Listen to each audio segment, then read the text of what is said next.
High, আমি পূজা। তো এই ভিডিওটা অনেক দিন আগেরই, 18ই এপ্রিলের এই ভিডিওটা। তো আমার পোস্ট করতে অনেকটাই লেট হয়ে গেছে, মাঝখানে অনেকগুলো কাজ ছিল বলে, তাই জন্য আমার আর পোস্ট করা হয়নি।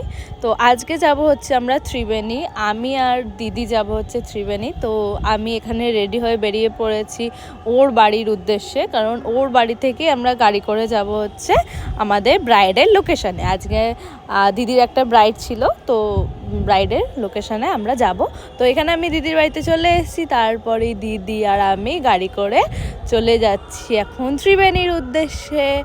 তো ওর চোখ মুখ দেখে বুঝতেই পারছো ওর শরীরটা খুবই খারাপ, তাই জন্য এরকম চোখ মুখটা বসেও গেছে।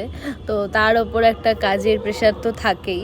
তো তারপরেই আমরা বাইরের ওয়েদারটা সেদিনকে এত সুন্দর ছিল, মানে আমি বেরোনোর সময় এত ভালো রোদ ছিল, মানে প্রচণ্ডই রোদ ছিল উঠেছিল। তারপরে মাঝ রাস্তায় এসে যখন এরকম মানে আরও ঘন কালো মেঘ হয়েছিল, মানে খুব সুন্দর একটা ওয়েদার ছিল। তারপরেই বৃষ্টি হওয়ার পর না জায়গাটা খুব স্নিগ্ধ আর শান্ত লাগে। তো ব্রাইডের লোকেশানে গিয়েই এরকম একটা জানলা দিয়ে এরকম একটা পরিবেশ দেখছিলাম। তো তারপরেই এখানে আমি ব্রাইডকে শাড়ির ড্র্যাপিং করিয়ে হেয়ার স্টাইল করতে বসিয়ে দিয়েছি।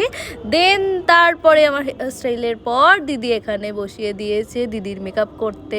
তো আমি দিদি মেকআপ করছিল, মানে আই মেকআপটা স্টার্ট করেছিলাম, আমি সেখানে একটা ছোট্ট ক্লিপ নিয়ে নিয়েছিলাম। তারপর দিদিকে বললাম তুমি কাজ করো, আমি একটু বাইরেটা ঘুরে আসছি, কারণ আমার ওখানে কাজ হয়ে গেছিলো। তো তাই জন্য আমার কাজ সেরে আমি বাইরেটা একটু দেখতে গেছিলাম, কেমন কি জায়গাটা আর বাইরে কেমন কি ডেকোরেশন করেছে সেইগুলোই দেখছিলাম। আর এটা হচ্ছে ব্রাইডের ফাইনাল লুক, খুব সুন্দর হয়েছে। আমার দিদির সবকটা ব্রাইডের লুকই খুবই পছন্দ হয়।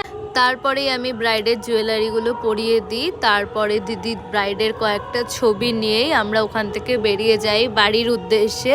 মাঝখানে আমরা একটু চায়ের দোকান দেখে আমরা দাঁড়িয়েছিলাম, কারণ আমরা একটু মাইন্ডটাকে ফ্রেশ করার জন্য আমরা একটু চা খেয়ে নিই। তো আজ এই পর্যন্তই, টাটা, বাই।